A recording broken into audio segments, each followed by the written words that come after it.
Welcome to another episode of Winging It Down Under. Join us in this episode as we leave the Gulf of Carpentaria and head south along Matilda Way, making a short stop at Cloncurry. We then drive through the rugged Selwyn Ranges to stay at one of the most beautiful free camps we've ever been to at Corella Dam. From there, we camp up at the intriguing abandoned town and uranium mine of Mary Kathleen, where we step back in time to catch a glimpse of what life was like during its heyday. Okay, so this morning we are off to Cloncurry. We're at Corumba at the moment, but the clouds over the last few days have been building up and there's some quite black clouds behind us here. So we're getting out of here before we get flooded in, because you get rains up here and you can be stuck here for months. So we're hightailing it out of here before the rains come. I think we're days away from the wet season starting.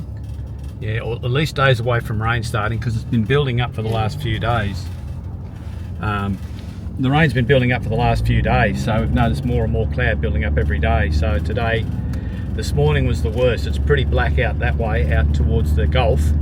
Yeah, just offshore. We heard thunderstorms. Yeah, heard thunder, yeah. And what else happened last night? Oh, happy days. Our air conditioner stopped working. Yeah. So it looks like I've got a job coming up replacing the air conditioner. So. And how's this just after the 3-year warranty period? Yeah, anyway, that's the way it goes. We got our money's worth. Yeah, it goes all day and all night. So. Yeah, during the summer we use it. We just thrash it. Yeah, gets a thrashing. So we'll Dina will video me replacing it. Yeah. So if I do it, which I probably will. We've got to work out where to get one. Yeah, we might have to get it sent to Mount Isa. Yeah. So, but anyway, that'll be something interesting. See what damage I can do, ripping the old one out and putting a new one in. So anyway, that's all part of living on the road. That's right.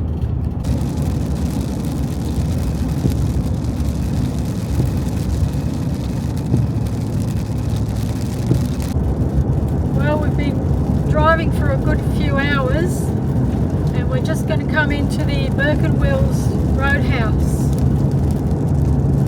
There's a few drops of rain, so I think the wet season is just on the verge. I think we're getting out just in time. Yeah. After refuelling at the Wills Roadhouse, the only service station between Normanton and Cloncurry, we continued on our journey.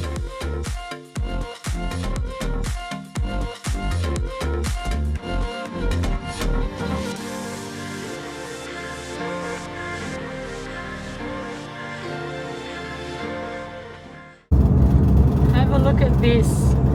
You know the roads are good when Yummy is in sleep mode.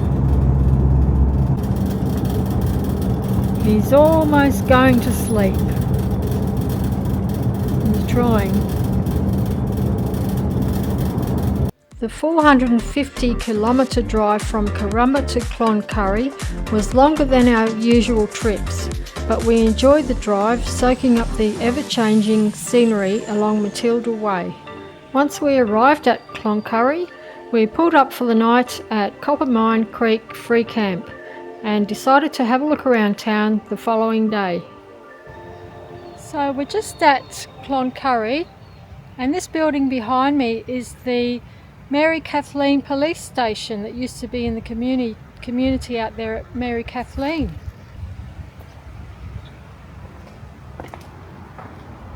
At the closure of the Uranium Mine and Mary Kathleen Township in 1983, the station was closed and later moved for the last time to the Cloncurry Mary Kathleen Memorial Park. Bathroom. Hello. And that's where the police used to sit and do all their paperwork. Very interesting. The town that was Mary Kathleen.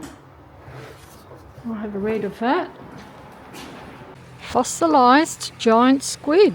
This fossilised internal shell of the giant squid was discovered within the Cloncurry Shire. It is estimated the squid lived over 100 million years ago and measured 6 metres in length when it jetted around the inland sea over central Queensland. Who would have thought you'd find a fossilised giant squid at Cloncurry? You never know what you're going to find. I'm going into the information centre. Oh, this is about the Wells expedition. As the expedition moved north, it faced one of its toughest tests when it entered the rugged Selwyn Ranges. The camels struggled in the difficult terrain, and Burke expressed great relief in finally crossing the mountains. At last through, the camels bleeding, sweating and groaning. So this is the Cloncurry Mary Kathleen Memorial Park, and it has a lot of machinery and bits and pieces from areas throughout the Cloncurry Shire. And it's just outside the information centre here at Cloncurry. Have a look at this beautifully painted water tank. Alongside the reflection of the 2019 floods, this work looks deeper into Cloncurry's dramatic history.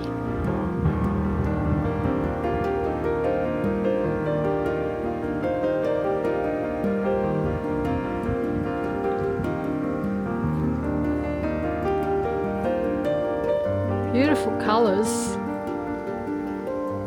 With a rail ambulance moving alongside the train line, travelling across the vast isolated landscape, the rail ambulance was a unique service across North Queensland.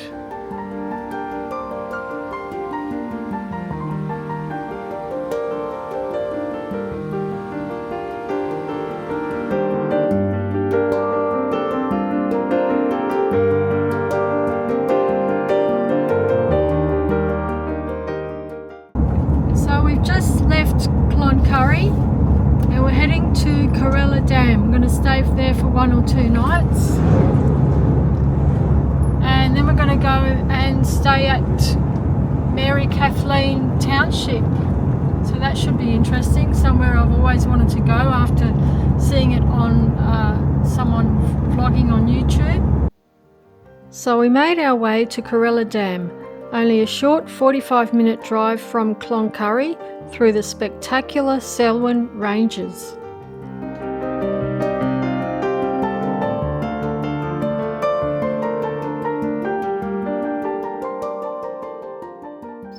So this is us at Corella Dam, just having a nice beautiful evening, just relaxing.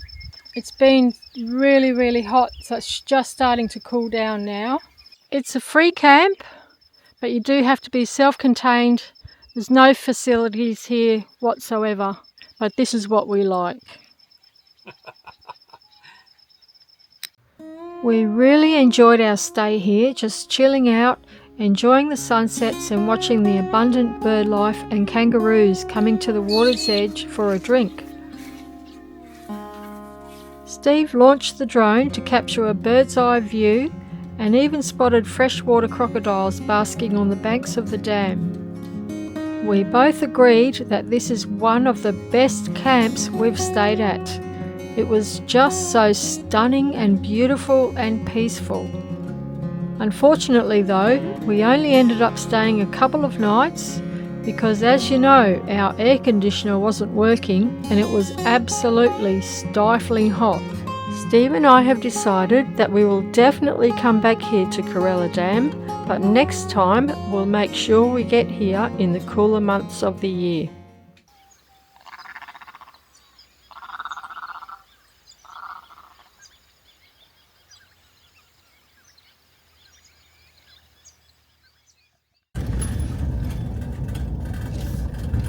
Hi everyone, we're just driving into the township of Mary Kathleen. Abandoned township. We're going to park here and camp here for a few nights. We just left Corella Dam, which was really just up the road. And I have to say, Corella Dam is the best dam camps, the best dam campsite that I've ever been to. And it's free. Free camp, yep. It was so good.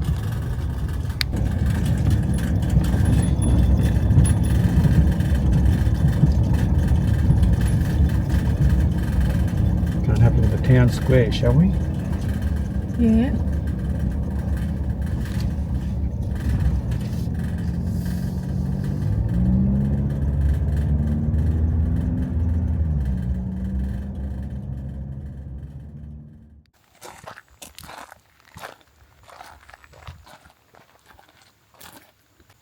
So they had a service station, Catholic church, they had Church of England, they had tennis courts, primary school pool, sports oval, cinema, lawn bowls club, golf course, Apex Hall. What's that here? That cinema was an outdoor cinema, Yeah, apparently. yeah. Orchid and market gardens. Wow. And that used to be I think that's here. Over there. the store. Mm. That was the store there. Yep. All that dirt there was nicely mowed green grass. Yeah, manicured. And now look what we've got. Beautiful cows. Oh. This looks like the original plaque. This plaque was unveiled by the Right Honourable Robert Gordon Menzies, Premier of Queensland. Official opening October 1958. Wow. So that there was I would say a fountain. the fountain. I would say. Yeah, for sure. So you can still see the concrete curbs all the way around the roads here. This is now private property, so I guess the farmers have cattle here. So this is where the general store was, and you can see the footpath along is still here. Have a look at this. They've got the ramps going up along the footpath, probably for shopping trolleys or wheelchairs, or it could have been a loading dock here, because this is the back of the shopping centre.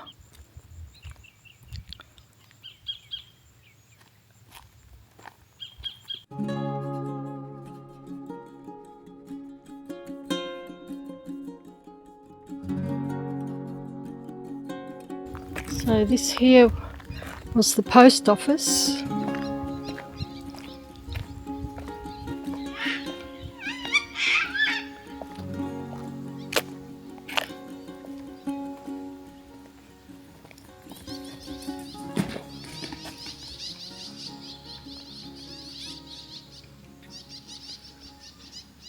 This was where the ANZ Bank was.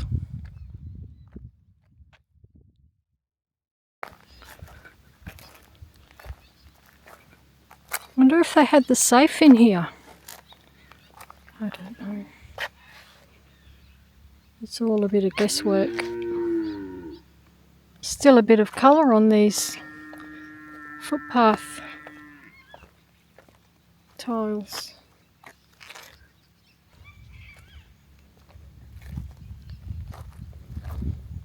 The library was up here.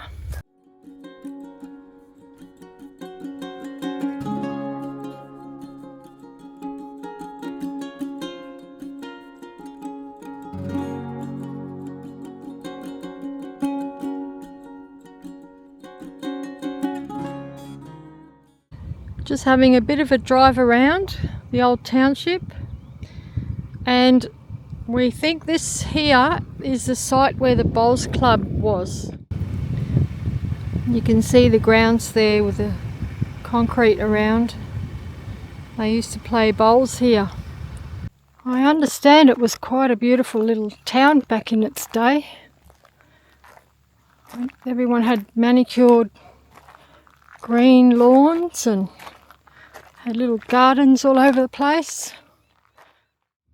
So this used to be the swimming pool, an Olympic-sized swimming pool here. Looks like they had a smaller one as well.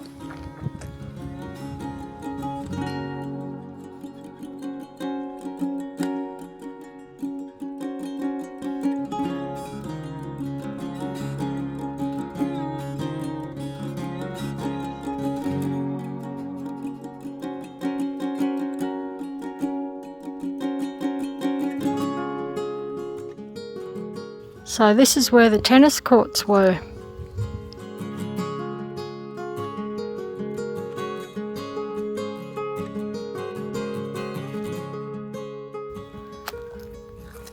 There's a lot of concrete slabs all over the place. And at first I thought that was where the houses were, but on looking closer I think it's where they park the cars. Because this one's sort of got like a driveway in, and then the garage or the carport, and probably the house was next to it. It's quite fascinating to think that a whole township was here. And then it just sort of got rubbed out. So this is the old footpath that went from the residential area into the township across the river here. Once a prosperous and thriving community, the Uranium Mining Town of Mary Kathleen contained 221 houses and was home to about 1,000 residents. The town had everything a person would need. All the services, sports and recreational facilities, shops, banks, churches, library, market garden. Too many things for me to list here, but I reckon Mary Kathleen would have been a lovely town to live in, considering it was really in the middle of the Queensland outback. More than 200 babies were born in the hospital, and the first baby born there in 1958 was named Mary Kathleen. The company that owned the mine and village charged only $8 a week for a 2-bedroom unit, and all amenities were provided at no cost. So the residents enjoyed a bustling, well-maintained and attractive village community until the township disbanded in 1984. Houses were sold and everything else was auctioned off, including mining machinery, public buildings which were dismantled brick by brick and carted away, and even the street lights were sold. Now all that's left are the concrete foundations and bitumen roads leading to nowhere. Steve and I spent quite some time exploring what was left of Mary Kathleen. It's a beautiful but eerie place to walk around in this ghost town, and hard to imagine what it would have been like in its heyday.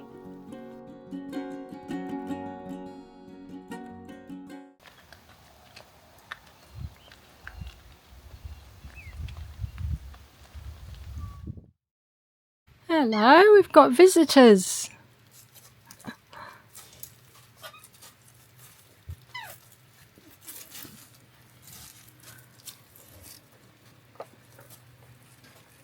A little baby.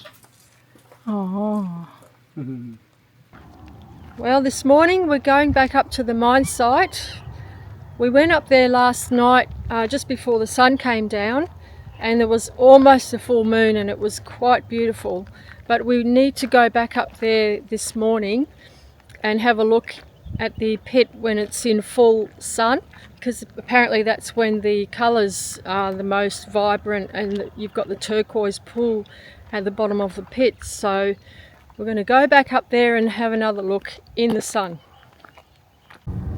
We're just heading up to the mine site at Mary Kathleen, and Yummy's coming with us.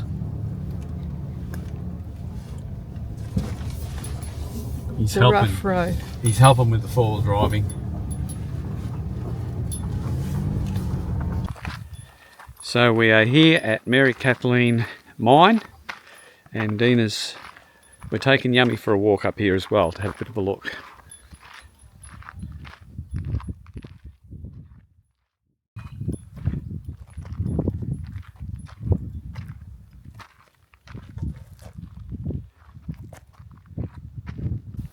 How nice is this? A lot of damage done to the earth, but I suppose. After the discovery of uranium, mining commenced at the end of 1956 and the ore was processed on site. There were 2 phases of production and a total of 31 million tonnes of ore were extracted from the mine. In late 1983, the contract for uranium oxide was filled and it was decided to close the mine and disband the township due to oversupply of uranium on the world market.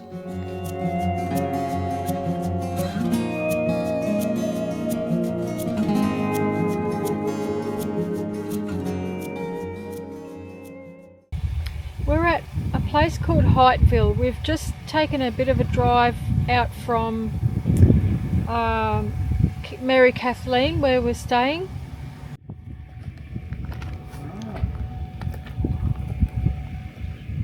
We're at Heightville Cemetery. In memory of those who lay nearby. Wow, there must have been a few people killed doing this mining. Look, there's all diggings up the bank there, and see all that?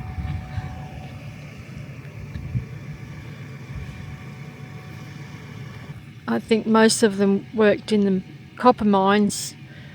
One died from an accident, drank ant poison. One died of a broken neck, fractured skull. He was a miner. A bucket fell down a shaft. It was another miner. One died of heat stroke. He was a labourer. Asphyxia by powder fumes. He was a carpenter. And another dude accidentally drowned. Just in this area there's copper mining. There used to be a copper mine here in the early 1900s up to about 1918. So we're just having a look. They had a railway track here and there's a rail tunnel here somewhere.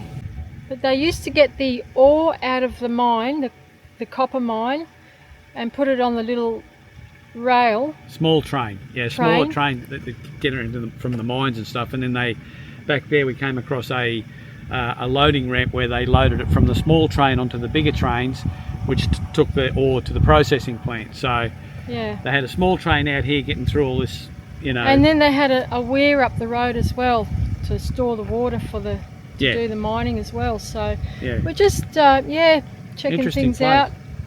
And there's a township just up here, another abandoned township that we'll go and have a look at on the way back. We'll take you there and have a look. But yeah, on the way back there's a hospital there, and it's a pretty big deal. Another mining township, abandoned mining township. There's a lot of it out here. Yeah, so it was all happening out the back here. It was. Yeah. So we'll go and have a look. There's supposed to be a tunnel up here, further up. So we'll keep going along this track here, and yeah, we'll see if we can come across the rail tunnel. They reckon that's pretty interesting, and you can walk right through it. So yeah, we'll go and have a look at this tunnel. All right. It's very rocky and rugged. Must have been hard back in the day.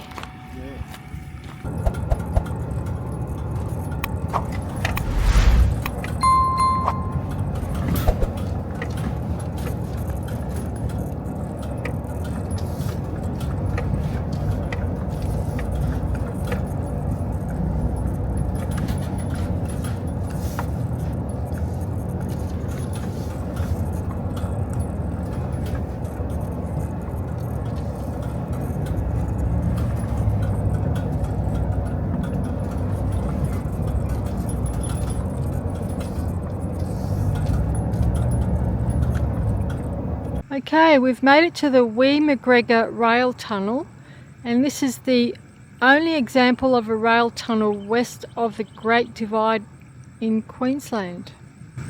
77 metres in length. Consists of an unlined rocky interior with rough finish, concrete portals at each end. Alright, so mostly manual labour. Construction of the tunnel was completed in March 1915.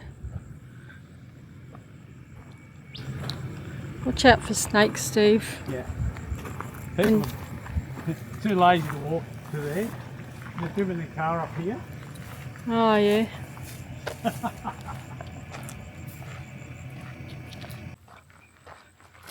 We had a hell of a time getting here. That four-wheel drive track was so rocky.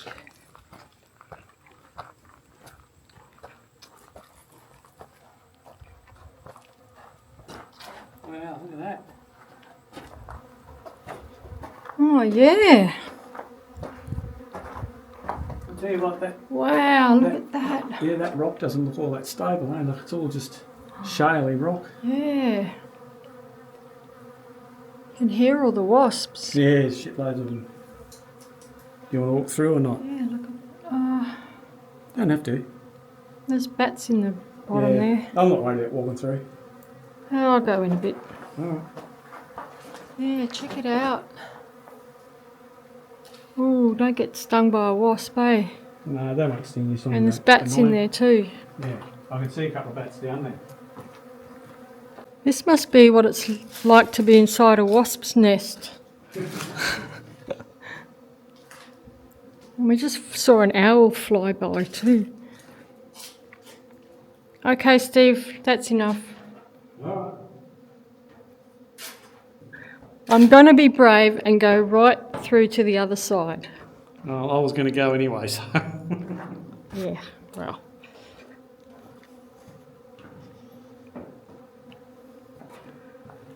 So, here comes a bat. Yeah. Oh my God. There's an owl or something. Oh, I think I'm not... Steve, They're little bloody... let's get out of here. Yeah. Don't want to get bitten, attacked by wasps. They're natural bees. They're bees. They're Oh, are they? Bush bees, yeah. They're not Native bees. Native bees, yeah. Righto.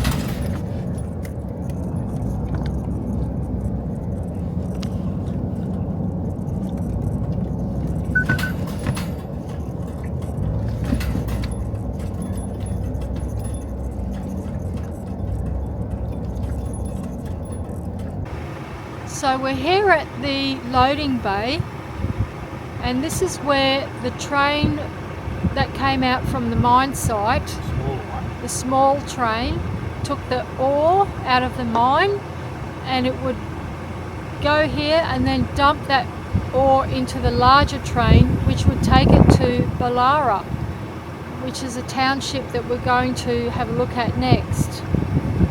Now we're coming to the old township of Ballara. The town of Ballara was originally surveyed in June 1914.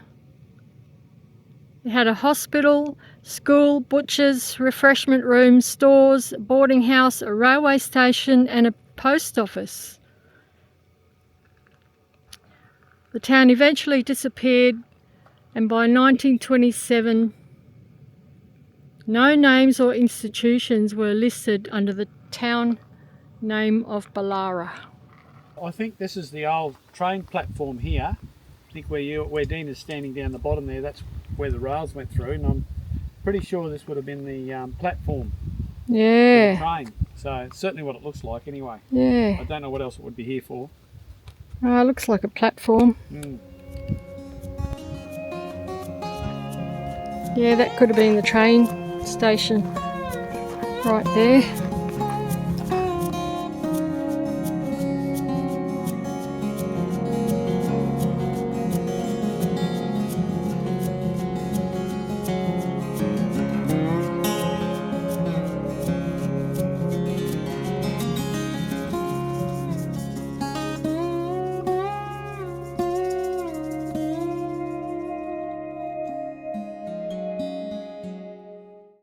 Well, thanks everyone for watching. I hope you enjoyed this episode. If you did, please consider liking and subscribing, as this helps to keep us motivated to make more videos. Yep, and it's free to do. It's free. So we'll see you in the next one. Yep.